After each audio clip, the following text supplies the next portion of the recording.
good and gracious, loving God grant to Alex and to us all the empowerment of your spirit of freedom and justice and love. Amen. Amen. Here, I'll send this around, and would you please send it around throughout the room? Thank you. Okay, thank you, Rachel. And let's put our hands together for Alex Hendrickson. Okay, thank you so much. I'm excited to be here. We talk right into the mic, Rachel says. Crazy, crazy talk. Okay. I am aware that folks probably have lunch plans or other plans. We will not go too long. We could have an 8-hour-long workshop. We will not have that today. So think of this as just a little mini seminar, just to get thinking, get our juices flowing, talking about some topics. I'm aware, I'm looking at the time and I am aware of that. So I'm going to just use I have the slideshow here, and then Ken, are you oh, wonderful, yes. So we've got my wonderful, beautiful assistant, Paul. Thank you, Paul, I really appreciate it. And we were going to go ahead and go to our first slide. All right, so what are we going to do, what we're doing today?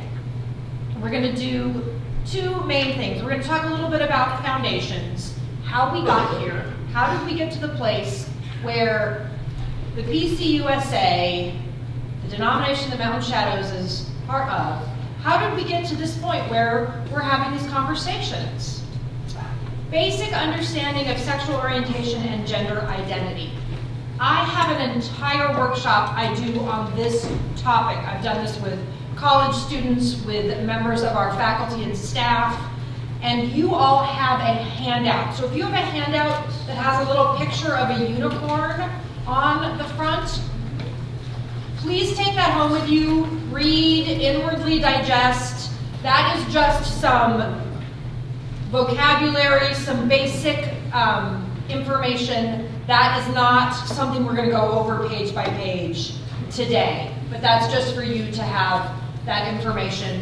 There's also a nice little tri-fold brochure that was put out by the PCUSA that we also use. So those are just for you to take and look at another time.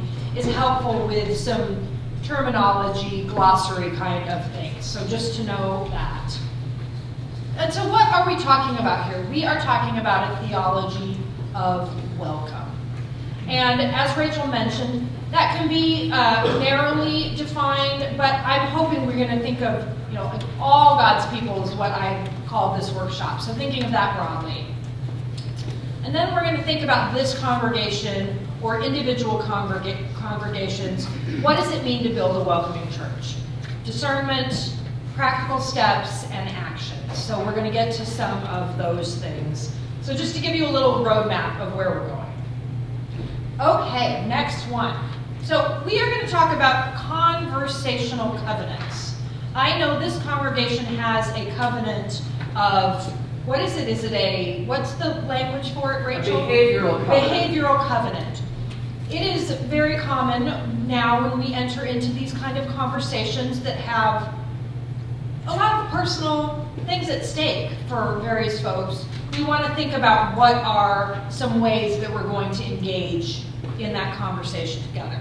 So we're just going to go through a few of these here. First one is speak for yourself or in your experiences, use I statements. So we're not saying all people who live in Saddlebrook believe X, right? We're not going to do that. We're going to say I, and maybe you happen to live in Saddlebrook.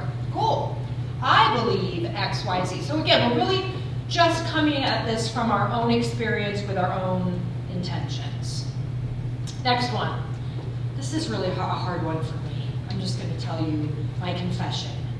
Listen for understanding, not just waiting for your turn to talk. This applies to my college students, but this applies to all of us. We just have that burning piece of information we want to share, and sometimes we're not listening to the people before us. So So by the time it's our turn, maybe what we were gonna say doesn't really move the conversation forward anymore. So sometimes just be aware of that. Agree to disagree. I think we can know that we treat each other civilly, kindly, part of that behavioral covenant. And these are topics where not everyone is, this is not gonna be a space of unanimity, and that is fine. Give unconditional respect to yourself and others. Again, I think these are in line with your behavioral covenant. Next one. Remember that everyone comes to this issue with a different level of understanding and different experiences. For some folks, this truly may be informational, something that you've been curious to know more about. For some folks, this might be something that really affects you personally because of your own identity or someone that you really love and care about. So just thinking about kind of those different contexts. Take care of yourself. Sometimes we can be in conversations where we feel for various reasons, I'm just gonna step outside for a couple minutes. That's fine. Just think about if something doesn't feel great to you, you will not hurt my feelings. I will just assume you're finding the restroom, and so that's fine.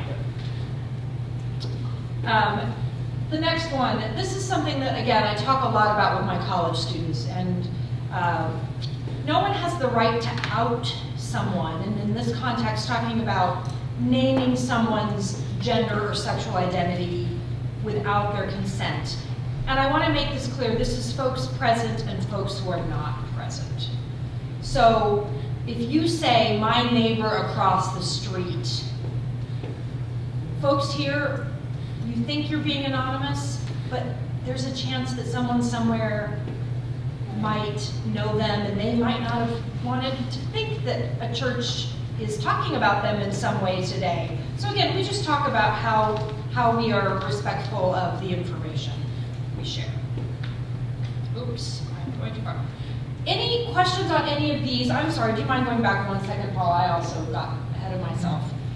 Anything you feel like you would like to add to these, or anything that you feel like isn't congruent with the way this congregation converses?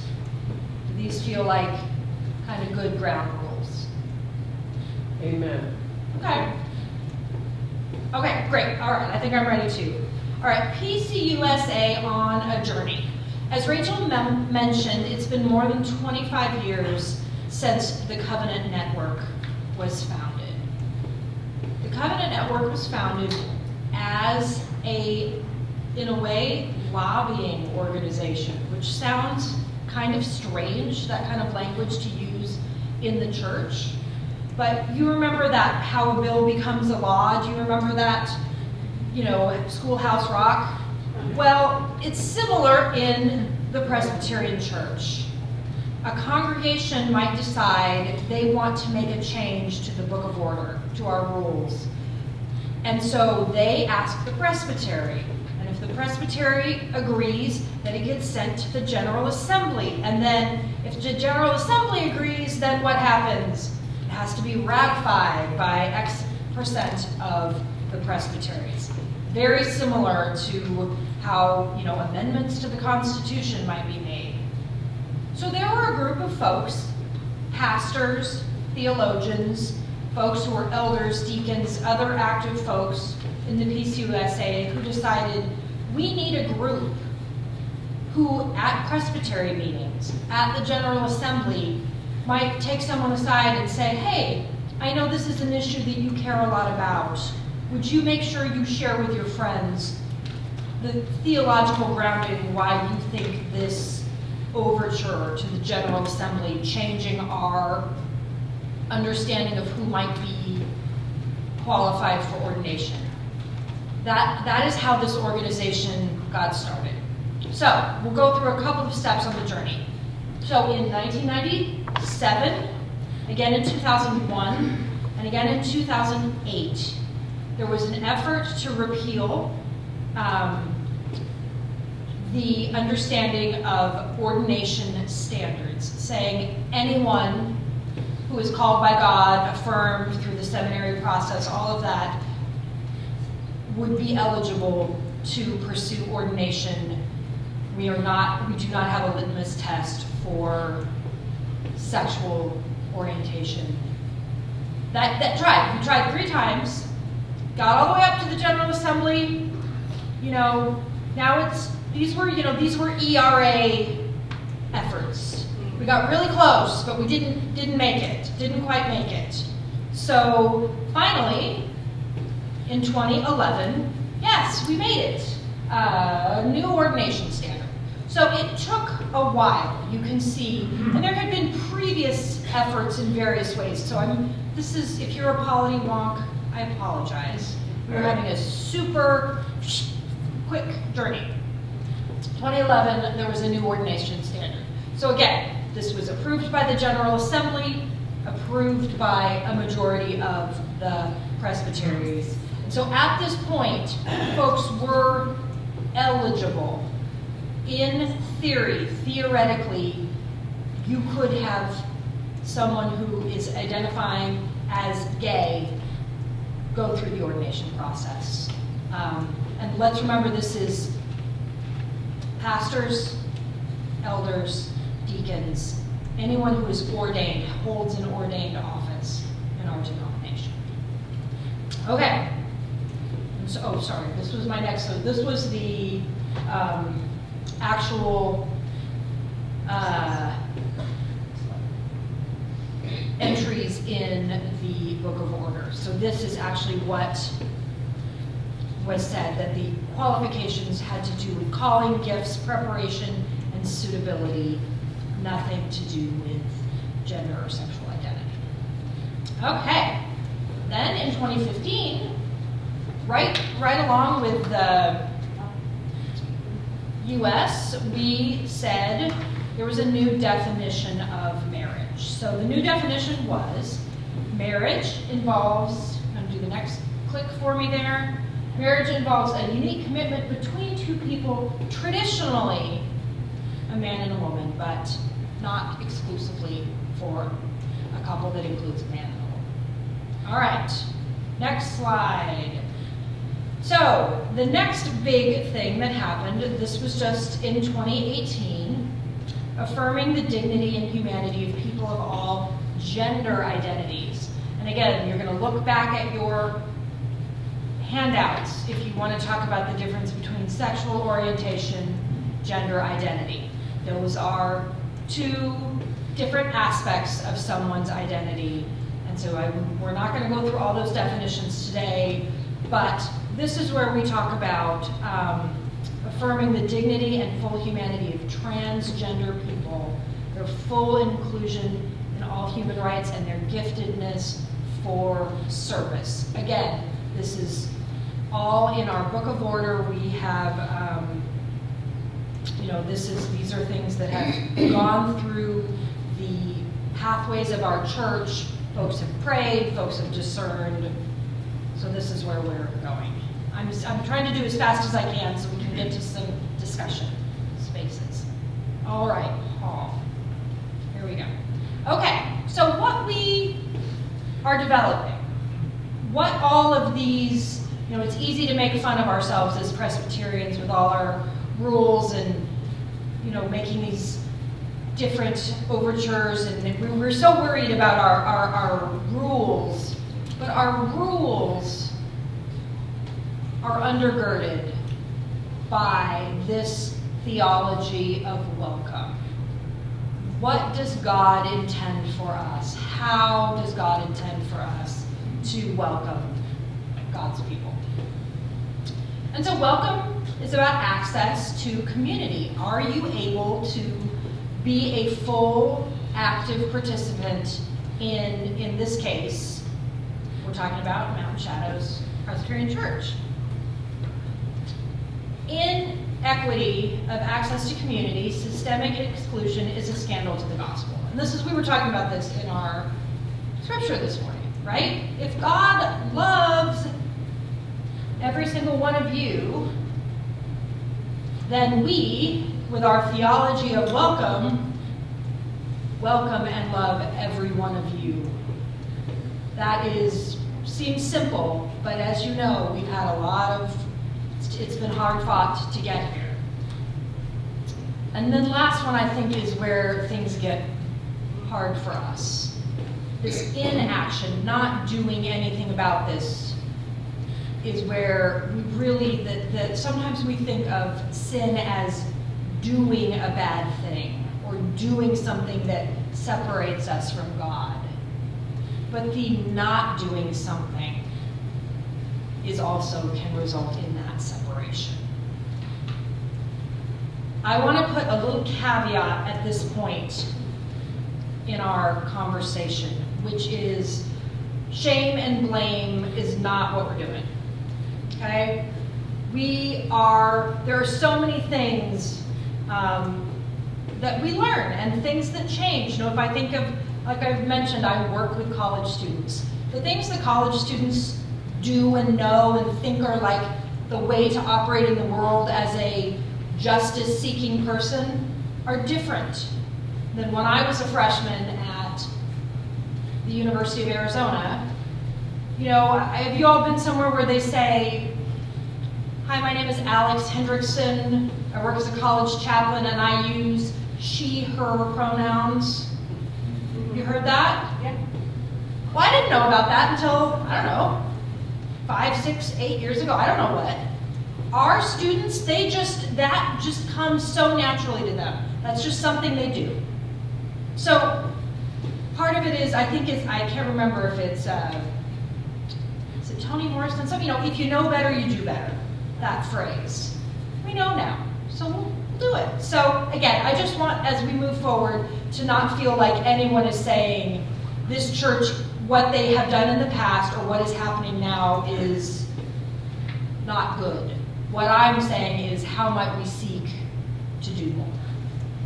Okay. What about the Bible? Gosh darn it. Okay.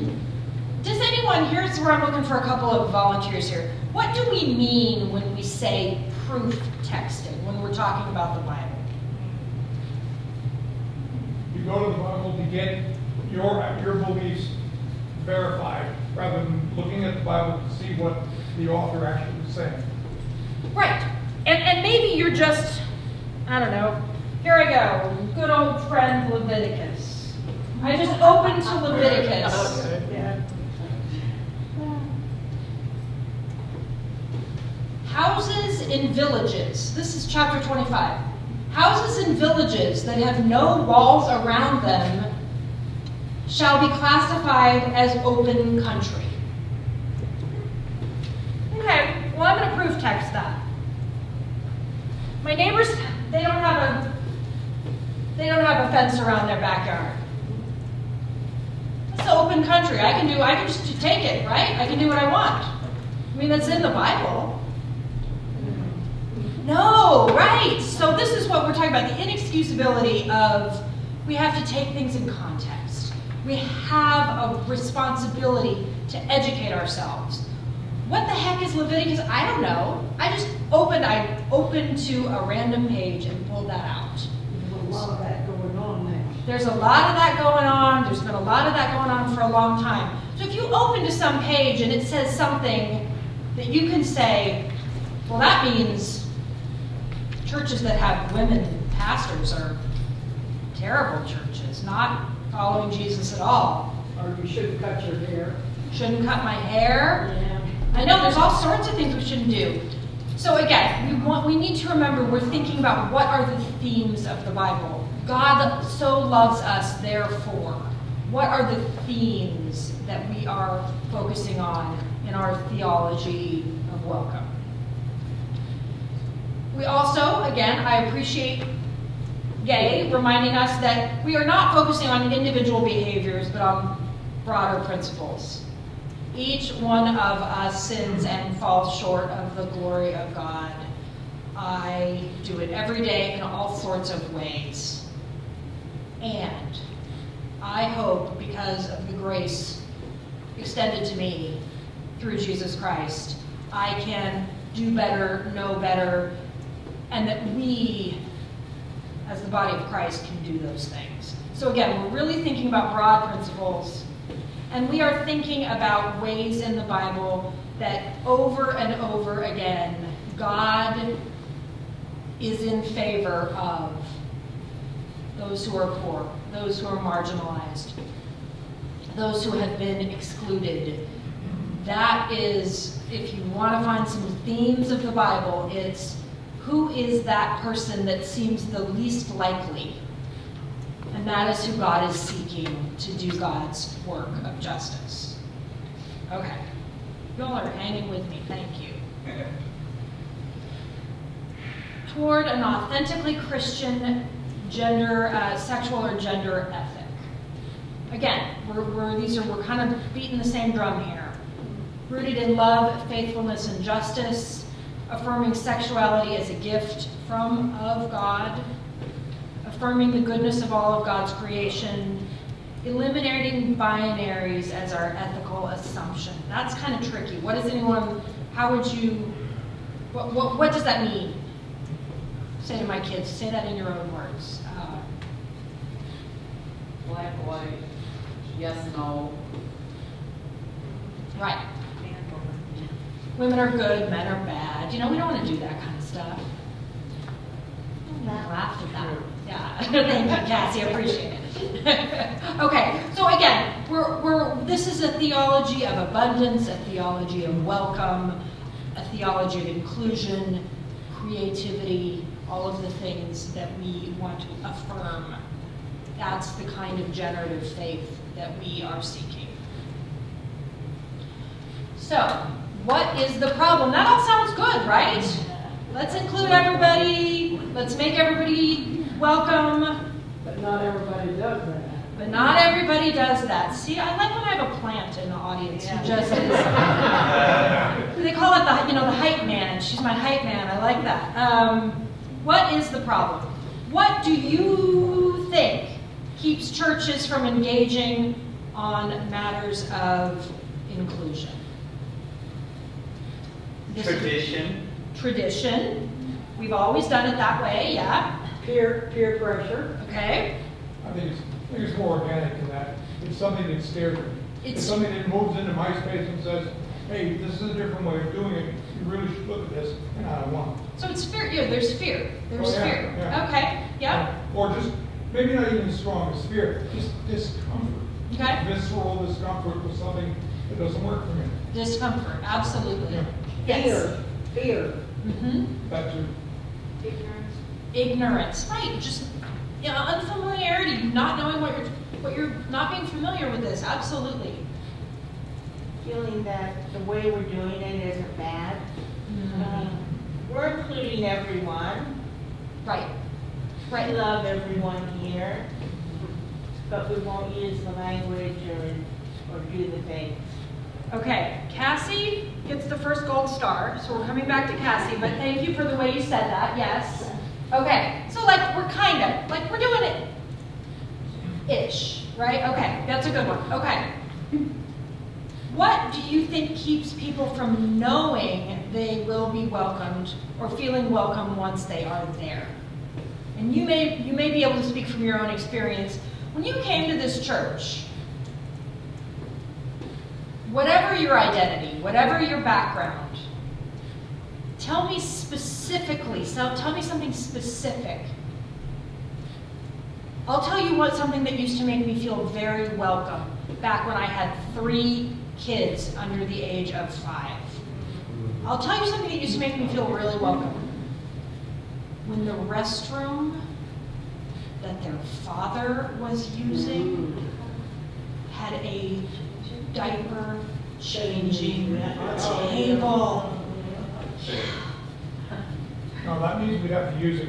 Mom and Dad are capable. Well, sometimes it's hard, they're wiggly, but theoretically capable of changing a diaper. If I went to a place, whether it was a restaurant or a church or something like that, and I realized if I'm not here and my husband's on his own, or if there's a kid that has 2 dads, there would be a place for that baby to be taken care of. I mean, that's a little tiny example, but it was huge. So what's something for you when you came to this church? You knew, okay, I can be here. Welcoming presence, people saying hello, coming up to you and just being friendly. The literal welcome, the actual just saying the words out loud. You actually have to say it, right? Like the words need to come out of your mouth. Yes, very good. I think the fact that we have, maybe it's a small thing, but the fact that we have a Ramada and people gather there after church. Yes. And if you're new, you could walk out there and people would say, hi, how are you? I'm so-and-so. So the physical space itself. In some very, Yeah. very large churches, Mm-hmm. which I've also been a member of, Mm-hmm. that kind of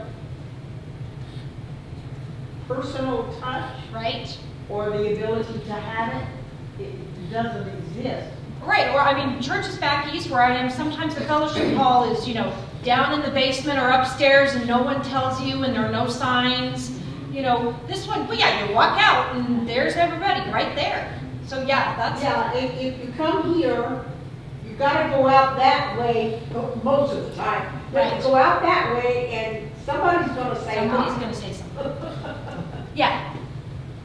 I think it starts with leadership, and the pastor and the deacons and people have a role, but the pastor gets up and makes you feel really at home, particularly when she's coming around saying, if anybody new here, or you bring your family here, and she makes us feel the same way. So that was probably the biggest impact is leadership in a broad sense, and with a leader. And intentional. It sounds to me like these are intentional. The deacons have tasks. The deacons have a plan of what it is. When you all have greeters, when you come in and someone makes sure, I like being in a church where 3 or 4 different people say, did you get a bulletin? Did you get a bulletin? That's not going to bug me that I've heard from more than one.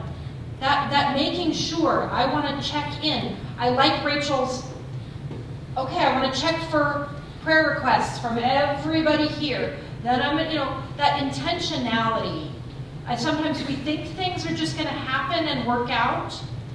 And the best, Rachel's really good at this. Rachel is really good at, I don't want to have her get a big head, but Rachel is really good at doing things very carefully and intentionally and making them look easy.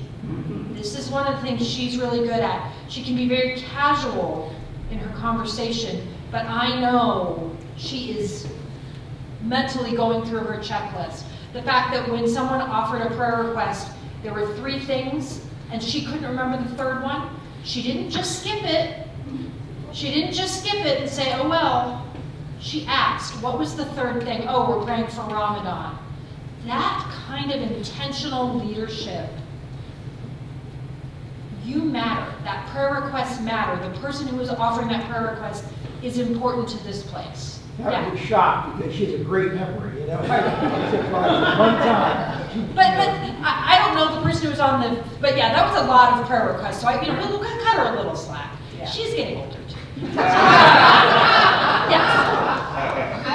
I think it's important for lay people to be involved.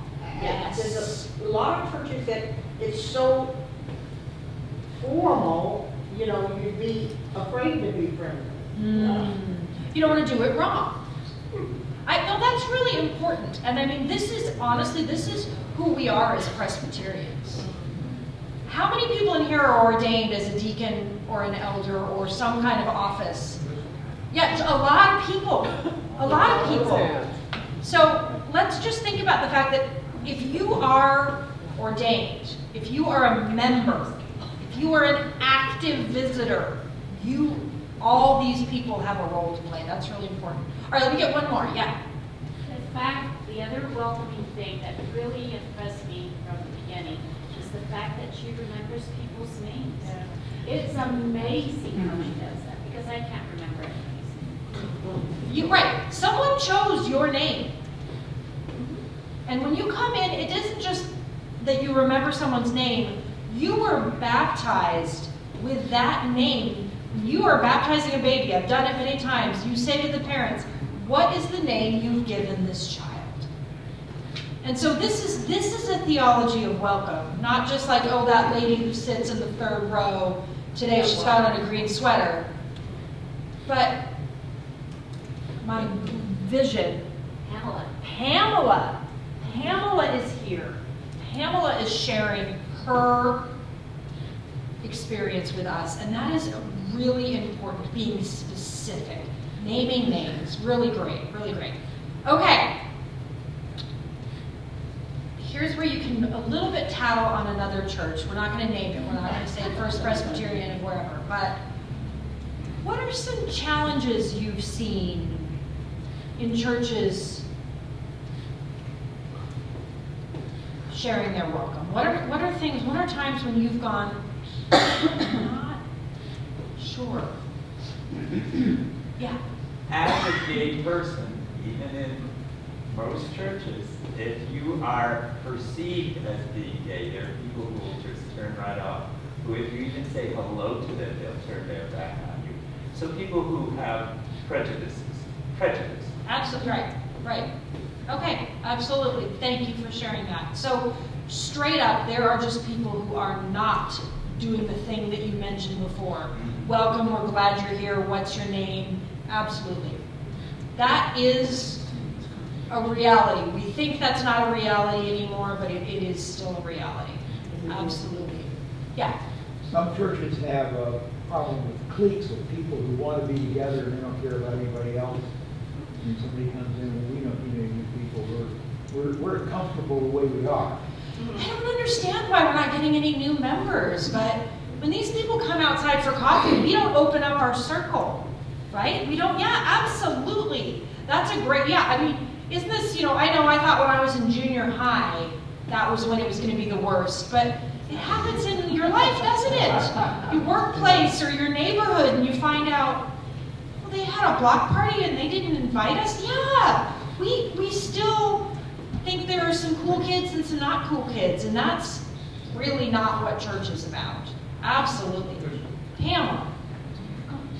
I had attended a church in Florida, and after about the second or third Sunday, I realized I don't count here. I'm nobody here. And the only way that I'm going to be visible is I'm going to have to join a Bible class. Okay. In a small setting. Right. And that's the only way that I Yeah, sometimes churches that aren't as numerically large, I mean, really, a really big church, that can be really intimidating. Yeah, you're just a cog in a wheel, and you're right, absolutely. Absolutely. Thank you. Okay, yeah. When I was active as a local minister, we had somebody at the coffee hour, and to greet new people, we gave them something to wear. And then we told them to pass them on to another member who was active, and never leave them alone. Yeah. And the second thing, this is quick. I know of a church where they were really worried about not having the members, so that the leadership group got together and they're having a prayer meeting, for the members. Somebody came into the building, looking around in the bookstore, and wandered by the door and said, hey, I'm new here. And they said, well, that's great. Well, we'll see you another time. Don't bother us. We're busy. God sends them. Right. I sent you a helicopter and a rowboat, and right, exactly. Yeah, Cassie. That church you mentioned that's 2 or 3 stories, without signs for an elevator, or where the office is, or where the bathroom is, so you can't find where you need to go. Yeah, I mean, again, I think we sometimes downplay or don't things, but yeah, labeling things appropriately is, I mean, these sometimes sound very simple, but you're right. I mean, just how do we do this? Do we have, accessibility for all sorts of different things? Yeah, these are all really important. A large church I belonged to, and we were wanting to be more welcoming, and it was so large, and the fellowship hall was enormous, and people would tend to group find whatever, friendships and having their own little mini meetings and what have you. And so we just started a thing where it was almost like a little game. So people would say, well, you all know each other really well. Find somebody you don't know. Find somebody you don't know. And it was sort of a little game-like, but we challenge each other to do that. But that willingness to name that, and again, not shaming it, making it silly, that's good. But to just say, hey, yeah, I mean, these are similar stories in these. Yes. I find our church has a lot of people who are snowbirds come back. And every time someone comes back, this church makes them feel special. You remember, we're so glad that Shirley's back today, or whatever, and to have that talent, to do that, to welcome, that keeps the people coming back. Even though they have another church somewhere else, they're coming back. And if you don't make them feel special, they won't come back. And this church, I'm amazed at how many times. Wow, it blows me away. It's wonderful. Well, I think the thing that what you said, and tell me your name again. Connie, and what Cassie said, what they have in common is sometimes it seems like, oh, they've been here before. We don't want to bother them. We don't want to, no. We need to put a label on it in the sense of, oh, you're the folks from Iowa. You're back. We're so glad. I think sometimes we underreact. I'd rather you overreact in the sense of, people might say, and again, I'm an extrovert. So maybe someone will say, oh gosh, they really make a big deal about me every time I come. But I think I'd rather that than they don't remember me, they don't say anything to me, they just, Okay, so I think let me get one more, Well, I was just thinking, I don't always remember names, or I know a face and the name, but I haven't matched them up. And just sucking it up and going up to them and saying, I think I should know your name, but maybe not. I'm so-and-so, what's your name? 100%. Again, take it on yourself, like you said. I know I've been introduced to you before. Please remind me again, because you're saying it is important for me to know who you are. Absolutely. Y'all are great. This is wonderful. Okay, so I'm going to go to the next slide here. There we go. Okay, so this is kind of what Covenant Network talks about as kind of 3 stages of building a real welcome. And I think you all are doing a lot of work. These stages probably can happen simultaneously. It's not that they necessarily need to happen sequentially. And they're iterative, right? We're going to go back and say, oh, we discerned this 10 years ago, but maybe things have changed a little bit, and we want to go back and look at a policy, or what do the deacons do in this situation or that. So again, you're not correcting a mistake. You're going back through a process of discernment, because there are different faces. So things might have different needs now. Things are different. But so education, discernment, taking action. I hear you've been superstars with your Lenten study about education. The fact that you are here is a process of discernment. And I already know from a number of the things that you've mentioned, things I've seen myself, things I know from talking to Rachel, you also have done a lot of things to take action. So in many ways, this church is so far ahead of so many others I think Stevie mentioned, there have been places where folks are not even willing to touch this. They haven't done anything. So the good news is this group is, you know what the word discernment means, let's say that even. So, okay, so next slide. So educational resources. Again, Rachel has, where's my book? running. So you all have been using this as part of your faith formation, your Christian discipleship, the Lenten process. You have already done a lot of this kind of work. I also know that your pastor is kind of into like reading and writing and talking about deep thoughts. That's kind of her jam, right? She is not a surface level thinker. This is she is just so wise and wonderful. So you have some wonderful resources, and within this congregation, I know you have a lot of folks who also have experience with these kind of educational processes. All right, the next one where it says, wherever possible, center the voices of, and I'm just using shorthand to say gay people, gay folks.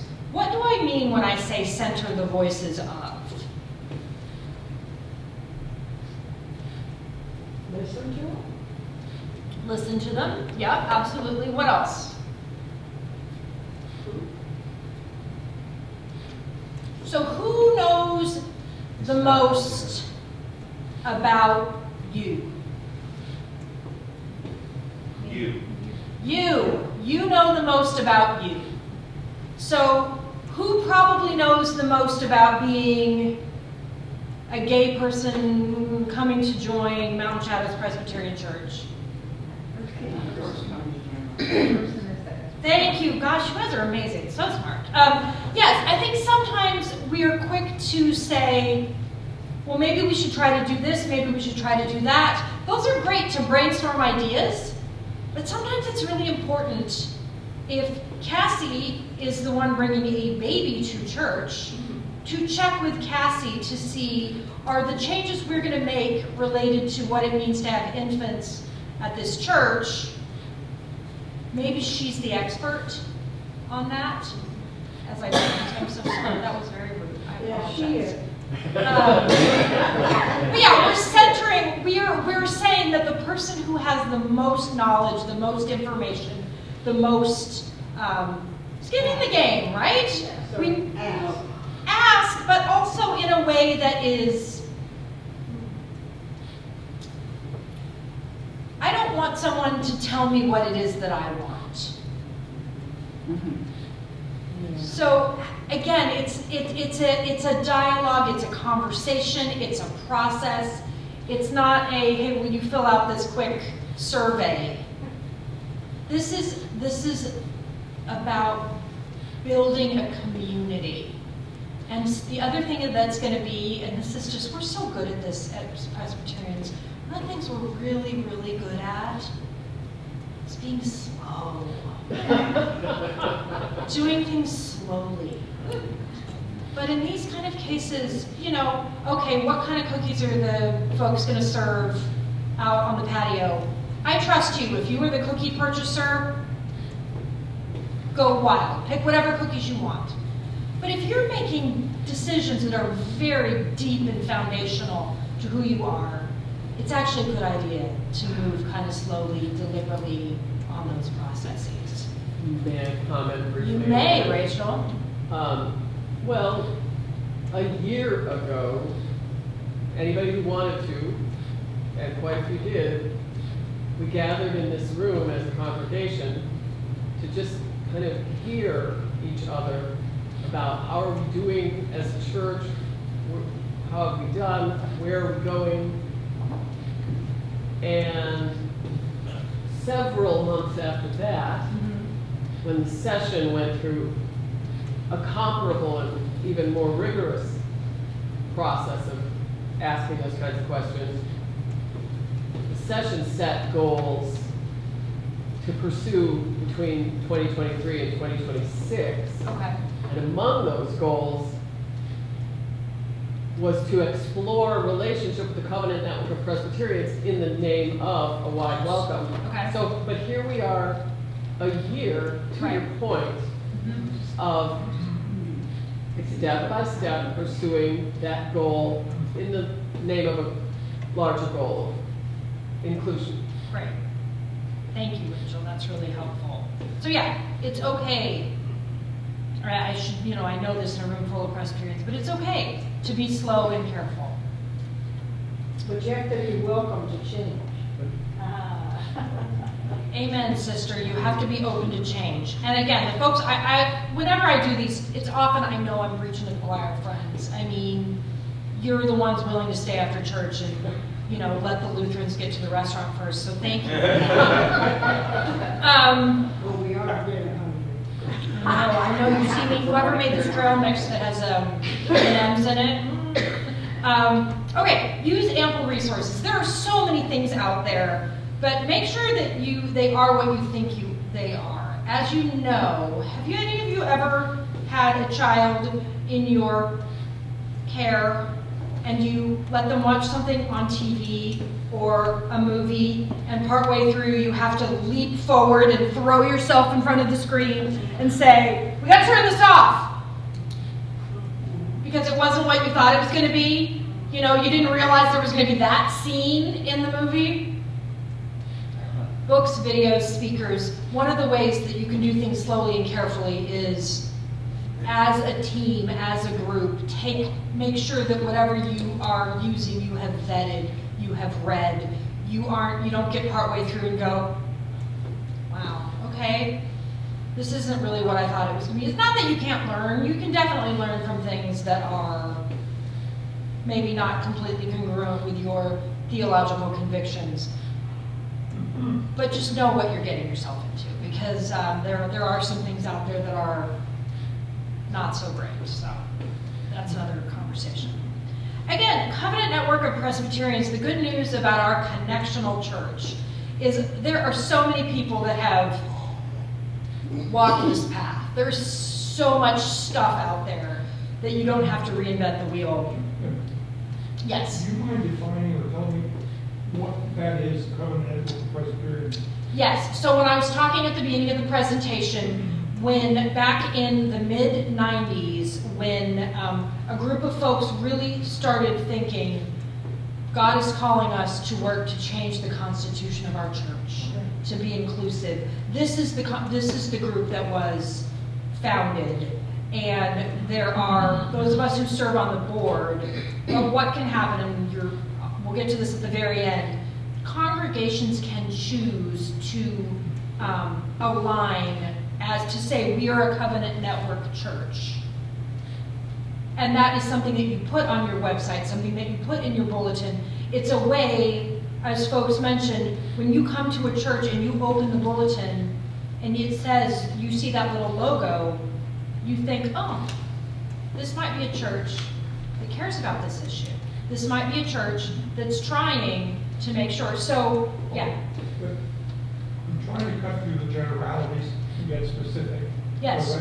I'm not being a Presbyterian. That's okay. I don't entirely understand how the magic works, but is this essentially, using your shorthand term, is this essentially a system to assist gays in the Presbyterian church, to advocate for, to work with, to be, would people see that and say, gay, if they saw that? I mean, so I'm not.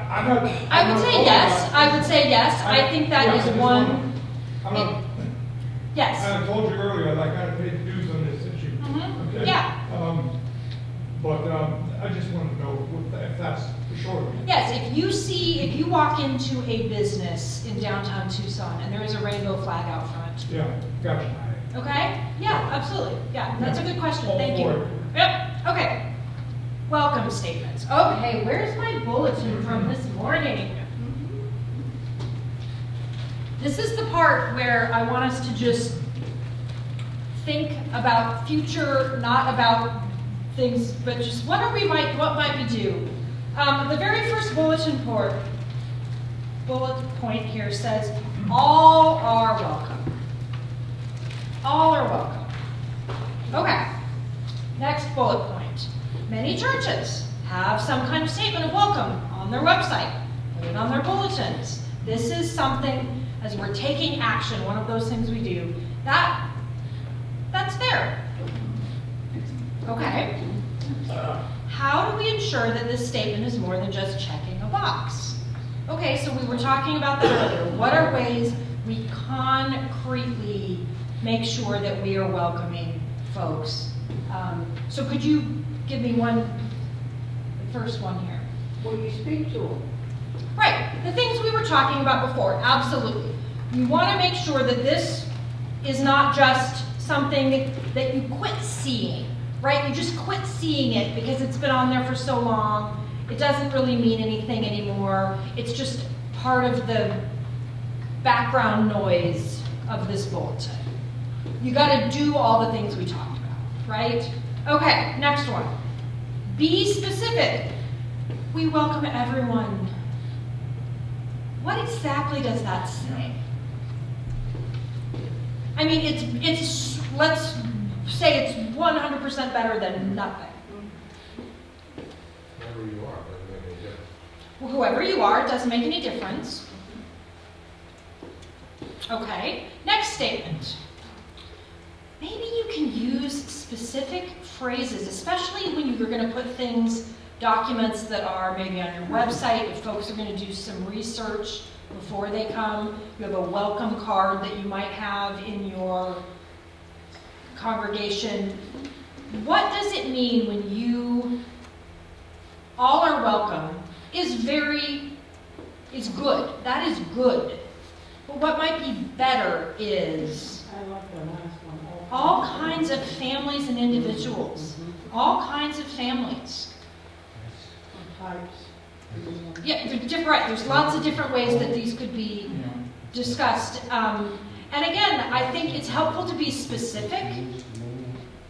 I think sometimes people get worried. But let me ask you a question that you don't have to answer out loud. This is an inside question. If someone sees on your website something like all kinds of families and individuals are welcome at Mountain Shadows Presbyterian Church, and that keeps them from coming here, do you think they would have been a good fit for this congregation? Okay. All right. Okay. Now here's the next little one. This is tricky and this is hard, and this may not be on your welcome statement, but this would be part of your discernment process. Be honest about who is and who is not welcome. Now this is tricky, right? Because all are welcome. You are right, all are welcome. But are there going to be different situations that you are more or less equipped to be a part, have someone, what are some things? I mean, and this is, you might not want to say this out loud, and it is okay, but help me think, what might be a situation where, Well, I think with this church in Yes. particular, there is one thing. Our population is an older generation. We're not really set up really well for big families with a lot of little children. Absolutely. That's just kind of the reality of where we live. And that's not bad, that's not good, that's just, It's not that they're not welcome, we're just not really that church. If I moved to this neighborhood and I called Pastor Rachel, and I said, I have a 16-year-old and he needs to go through confirmation. Rachel is going to, out of honesty and faithfulness, say, if you are interested in a Presbyterian church where your son can go through confirmation, I will help you.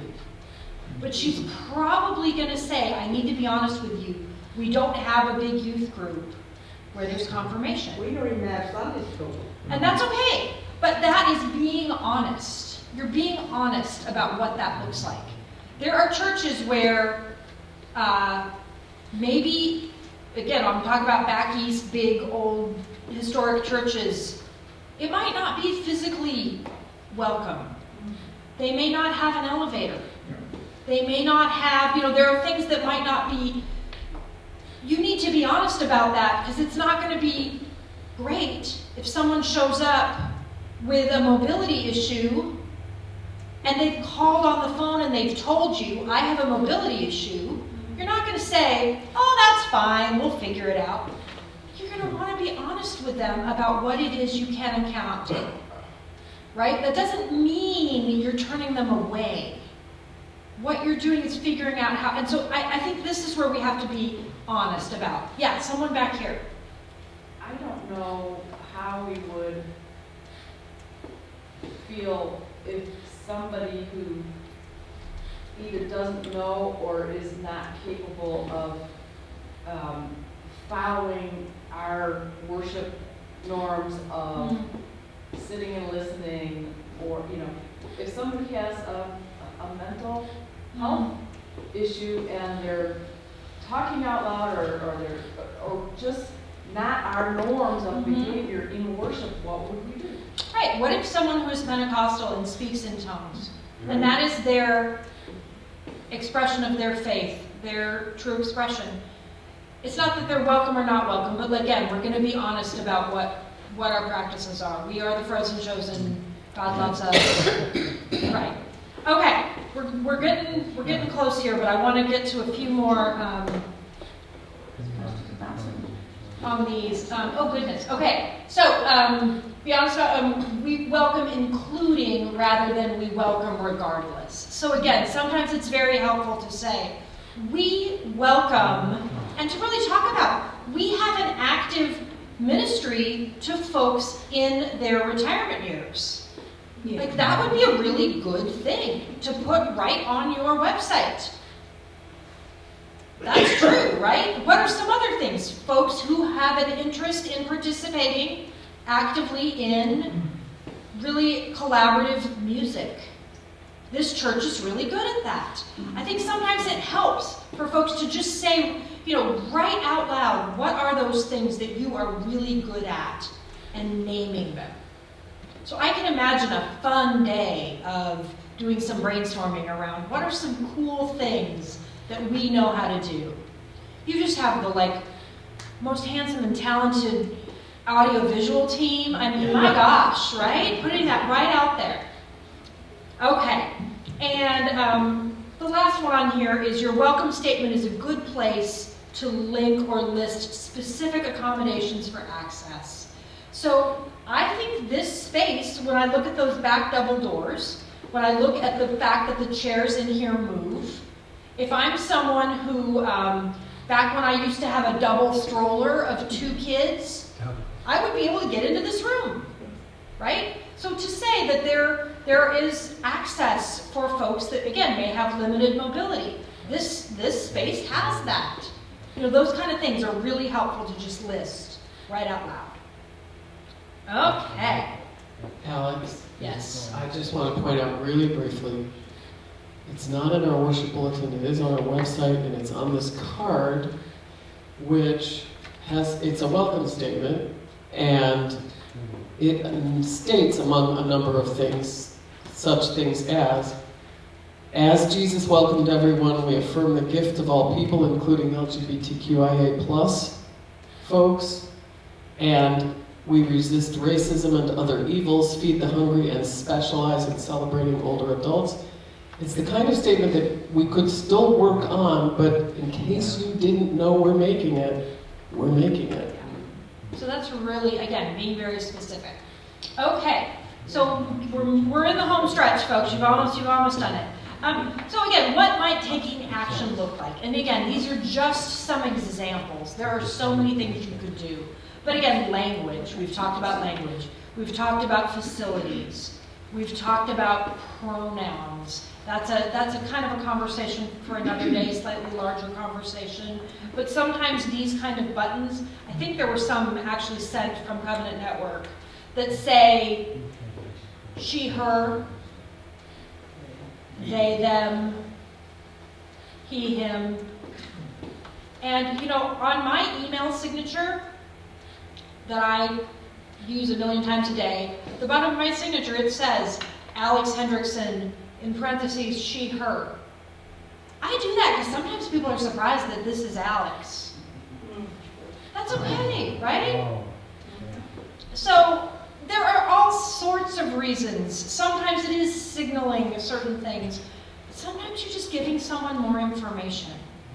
You know, I've told this story a number of times. I have a colleague in town, so we're talking about Ramadan. I have a colleague who is the imam at our local mosque.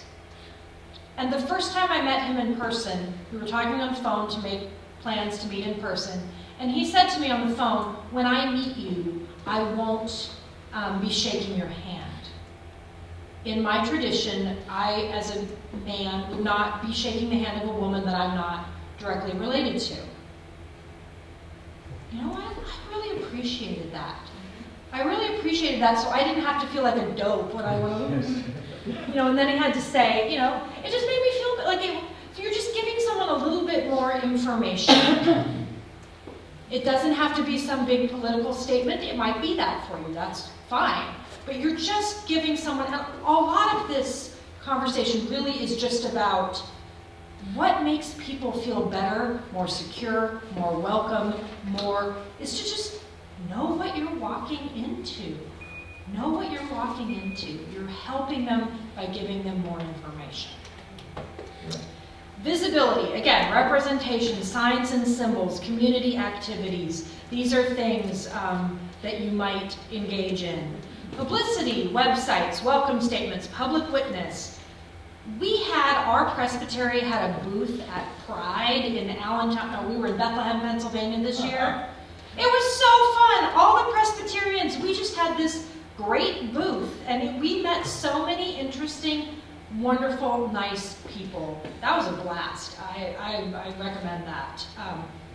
Again, things like Covenant Network of Presbyterians. There's another organization called More Light Presbyterians. That's actually a little bit more of kind of a support group for folks within the gay community, but often churches will align with both Covenant Network and More Light. Those are often seen together. More Light, especially in some bigger cities, will have a More Light group that meets in their church. Sometimes it's even, there might be some gay folks at the Lutheran church down the road, but they come and it's kind of a social support group kind of thing. So just these two groups are not the Sharks and the Jets. These groups are work together in a lot of ways. So, and I know that Tucson has Tucson Welcome and all sorts of other organizations that you all can be part of. So those are, again, helpful in a lot of ways to let folks know. Just get those out. Oftentimes those groups will have lists that you can see. All right. Okay, so getting involved with the Covenant community. Tell me your name, sir, in the front row. Tom. Tom. So Tom was asking before.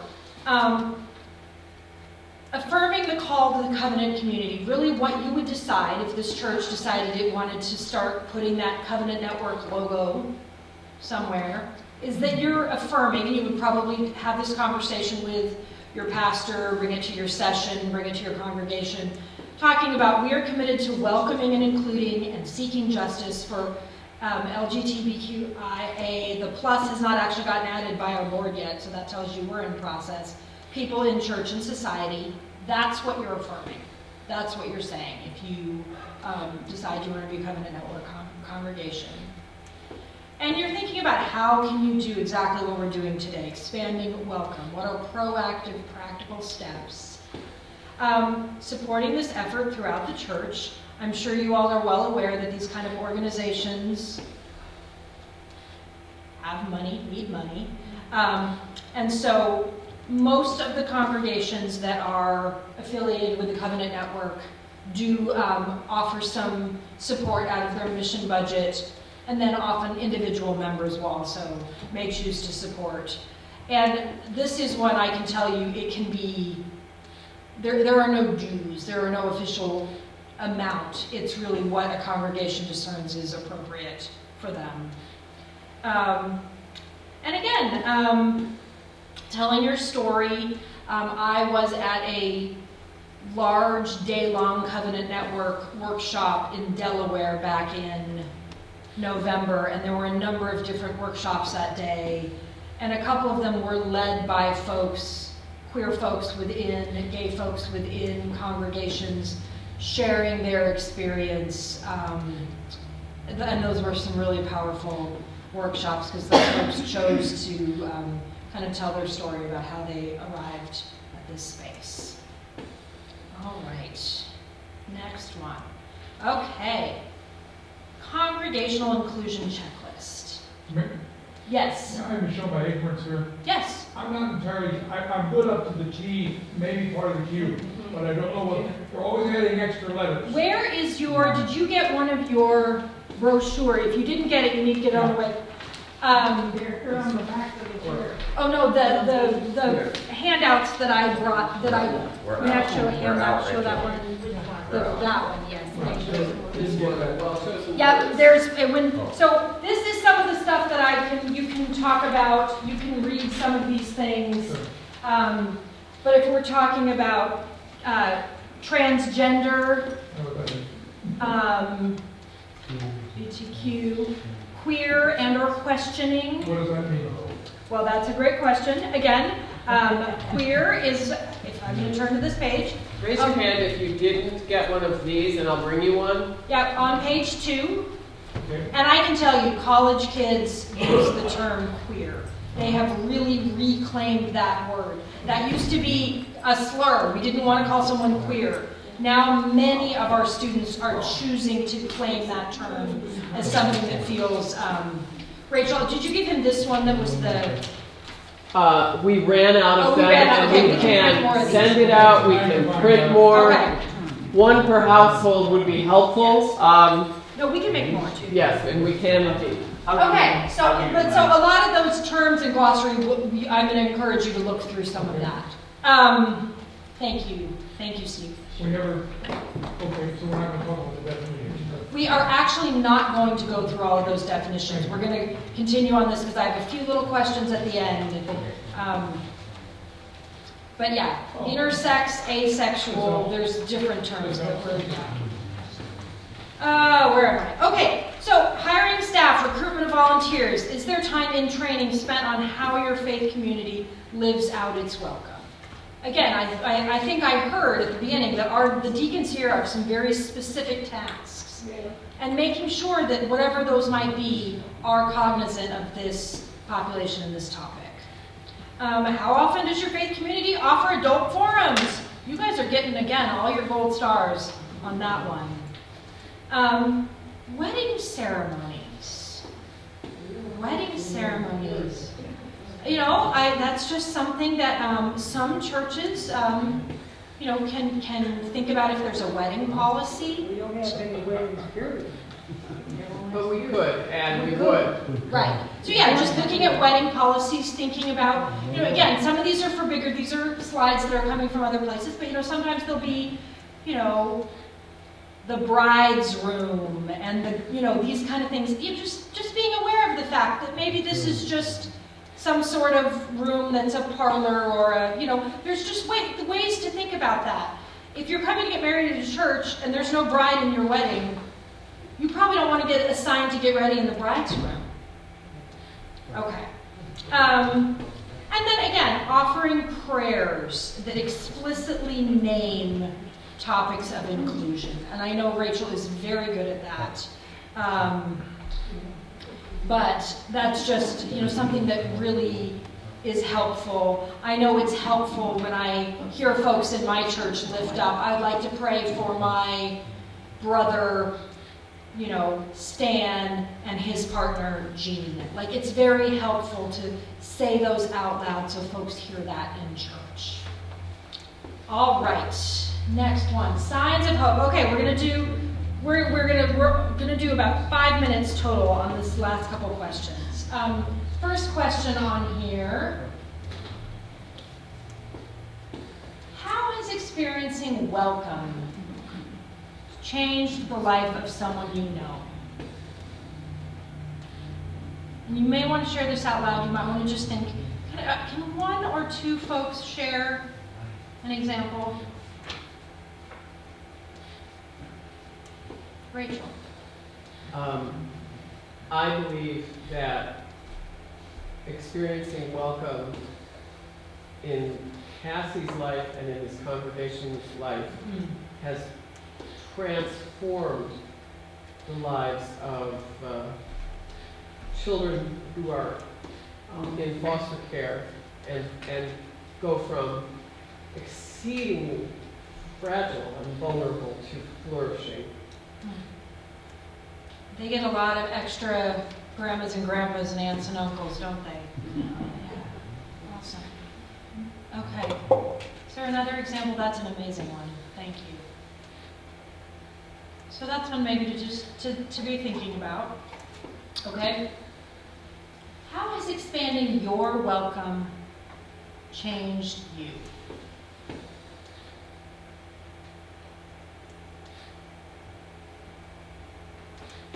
I guess if you meet people that are different from you and get to know them, it normalizes it for you. That's right. Yeah, one of our concerns we mentioned at the beginning was the idea of fear. And it's really hard to be afraid of someone that you're getting the snacks out with, you know, outside in the Ramada, that you're serving together to get food for the food pantry.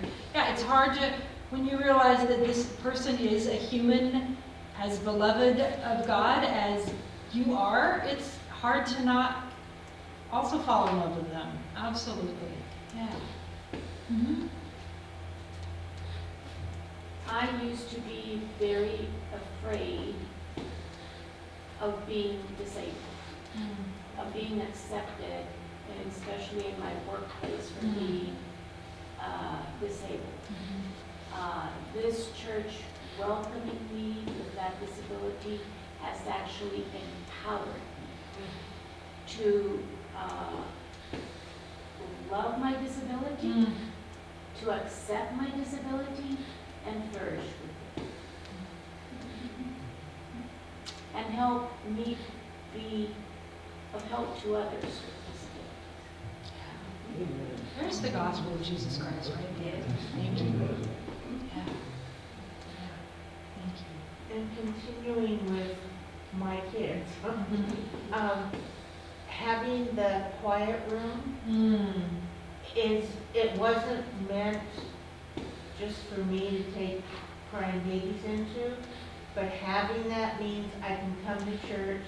If I need to, I can go back there and still hear the sermon and the singing and all.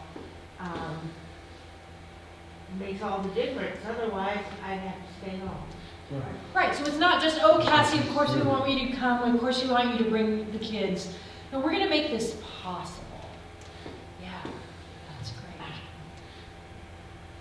I was involved with a larger, much larger, very nice Presbyterian church. I started coming here at the suggestion and encouragement of other friends that I have in the community that I live in. And I think the welcoming that I found here did somewhat change my life because I have become more involved in the actions of the church and even the Presbyterian. So I was not experiencing that in the larger church, not because I didn't think I could, I just didn't feel the same welcoming, I think is maybe the right term. So yes, it is, even in my life, I think it has made a change. That's great. Wonderful. Yes. Well, I took the ideas of welcoming back to our church there, also concerns and blessings. And the pastor, who was interim, picked it up and wanted to use it. And he tried, but believe it or not, it's very difficult to change a big church particularly, very difficult to reach out and have people do what we do. But I thought, They have done better. they've done better, it's progressive though. I said, keep pushing it, because one time he didn't do it, and I said, what happened? He said, well, nobody's doing it. I said, keep it up, keep it up. So Yeah. that's one thing that I think is part of this church changed, somebody else's opportunities somewhere else. Well, that's right. You're still yourself wherever you go. And so if you've learned something here and you're taking it somewhere else, yeah, that's amazing. That's great. Thank you. Okay, Paul. I think we heard this from Pamela, didn't we? How has the gospel been more faithfully proclaimed when folks are fully included? I mean, I don't know about you, but I learn stuff from people every day. I learn things every day. I want to be a lifelong learner. I want to learn things. And so every new voice, every new person is bringing something unique to this space. And why would we want to not learn from them? So yeah, I think, let the little children come to me. Cassie has mentioned that. I mean, I think you all have already, in our conversations, illustrated a lot of these. Absolutely. All right, I think I got one more up there. All right, so Rachel has already mentioned that you all are in a, 2023 to 2026 period of really being intentional about this process. So I didn't close my parentheses there. For our last thing, I'm going to ask you to turn to 3 or 4 people around you and just think of one small or big thing.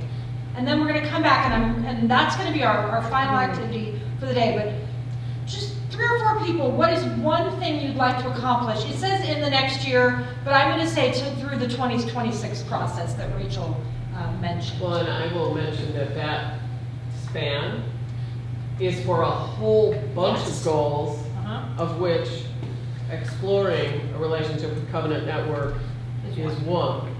And if we were to accomplish that before 2026, it wouldn't break my heart, I'm just saying. Okay. All right, so go talk to your friends for a couple minutes here. Have we already tried ice cream socials? We have, and it's my goal to have another ice cream social. So we could try again, right?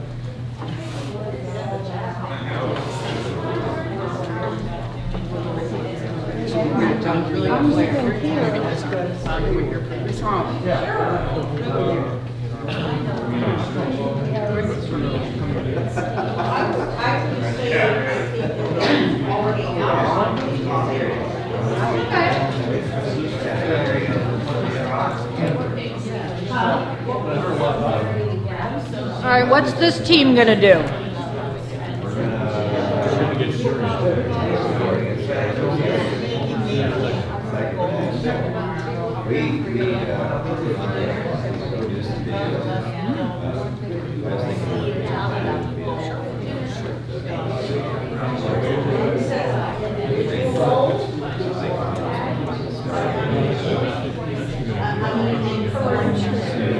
That's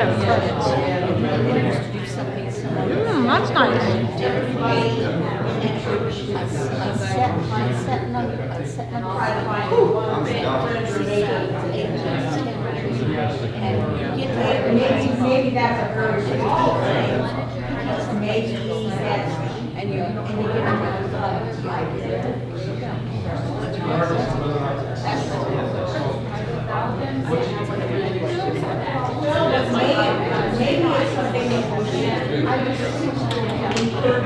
Okay, so I'm going to call us back for just a minute.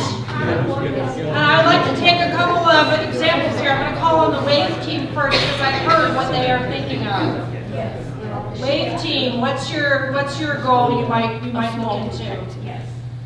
So we're going to figure out a way to incorporate a statement on our YouTube channel, I think, and maybe incorporate a logo of some sort to assist that or accompany that.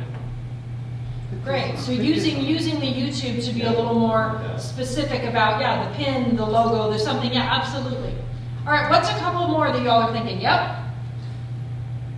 maybe a small thing, but something that maybe we should encourage the whole congregation to bring or try to bring one friend or neighbor to church.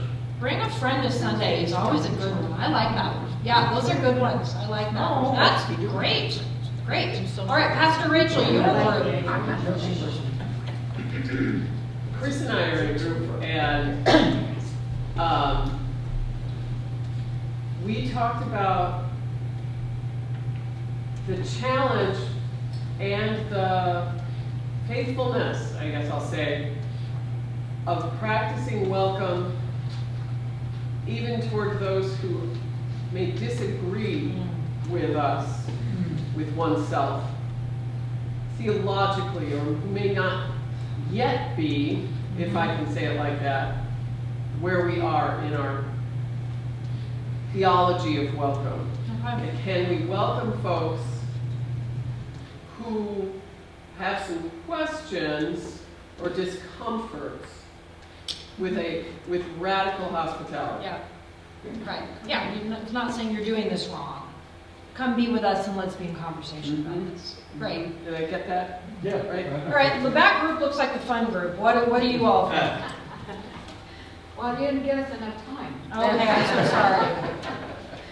Okay. I had mentioned that I've just become a part of the shepherding group, which Ah. is just 3 of us.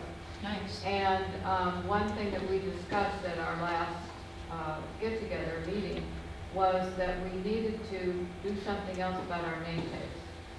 And so we talked about including maybe and we have to run this by session because these things have to be run through session and in order, we're so in order. I agree. Yes. But we were talking about maybe including some disposable paper ones in our sign-up book because sometimes people forget their name tag, and I feel that one of the most important things we do here at this church is our name tag. Because all of us are losing our mind as we get older. So it really helps us if we have a name tag on it. And it does help visitors. It helps visitors. Yeah. Identify us, and we talked about several other ideas, which I'm not going to mention, but things of including other types of name tags and other things. So I feel that is maybe very helpful for particularly new people and people that are just coming for the first time. Great. Thank you. Another way that name tags can be helpful, especially if you really become a place where folks in the queer community feel comfortable. Sometimes folks, for various reasons, change names. Sometimes they change first names. Sometimes they change last names. Maybe you have someone who's gone through a divorce. Maybe you have someone who's gone through, so whatever reason, I know for me, I appreciate, oh right, this is not Tim Jones, this is now Tim Miller. And I want to make sure that there's lots of reasons why. And so I think that's a really, again, these seem small and simple, but I think you're right, they're very important. Thank you for that. All right, let me get a couple over here. Yes? We were talking about reinstating Table of Friends. Tell me what that is. If everybody is given the opportunity of signing up on a sign-up sheet, and then there's a committee or whatever that divides them into groups of, say, 6 or 8 people, and then everybody takes a turn organizing a dinner or some event. Might be a trip to the zoo, dinner and movie, dinner at your home. Fellowship, friendship. Yeah. Outside of the church, and it breaks that group. You get to know them more than hi on Sunday. Sure. Can I comment for one Yes, Rachel. half minute? I'm so glad you bring that up. Reinstating or redeveloping that fellowship ministry was among the things we discussed when we explored and expanded our goals. And I want to mention that once upon a time, many years ago, it was called Tables of 8. And we decided to change it to Tables of Friends so that it would not imply that single people were not as welcome as couples. So if you know, there's no exclusion of someone who isn't partnered or whatever. And it was an important act of welcome, I think. That's great. Especially for new people Yeah. to feel known. Yeah, it's a lot easier to chat with 5 or 6 other people than, yeah, absolutely. Very nice. All right, last 2 groups here. Anybody have any that you want to share? Yes. We weren't specific, but what we did speak about is the political situation in this country, how 2 sides are not speaking to each other, and how, in general, this church is very respectful about people not discussing politics, because obviously there are people from the right and the left who go here, who find common ground in this church. So to find a way to, perhaps a way to make everyone understand, when you're saying everyone is welcome, that means both sides of the political spectrum. That's helpful. Thank you. That's really great. All right, is there one more? Anybody else have any others we want to? Yes. I was, and I've toyed a long time with the 12-step group and including them in some form. We have a very serious need in the entire movement for LPs. And there is support for that. There's money for that. We just have to have a place where the LPs can come. And 2 advisors, of which we have them, that could do this type of a group. Yeah. And that, I mean, specifically 12-step, but I think you're right. What is the welcome look like stewardship of space? What are groups that might be able to utilize this beautiful facility that you have? That's a wonderful one. Okay, friends, you have been so gracious with your time with me. So this is really the thing that comes from our executive director. Rachel has his contact information already. Brian Ellison is a Presbyterian minister. He currently serves as our executive director and is the stated clerk, I think, of the Presbytery. I don't know, it's where Kansas City, Missouri is. I've lost the name of the Presbytery. But I would encourage you all to look at the website if that is something that is interesting to you, know a little bit more about that. And I just want to thank you all, and I want to thank you for something very specific. Rachel is my best friend in the whole world. I love her with my whole heart. You mentioned that this is her ordination anniversary this week. This congregation, I mean, folks, being a person is hard. Being a human being is hard. I say this to my college students all the time. Any way that you can love and lift up Rachel Service as a minister of Jesus, we talk on the phone again almost every day, and what she says over and over again is how much she is trying to be so faithful in her service to this church. And I think you know that, but it's important for me to say it out loud because I love her so much, and I want her to continue to flourish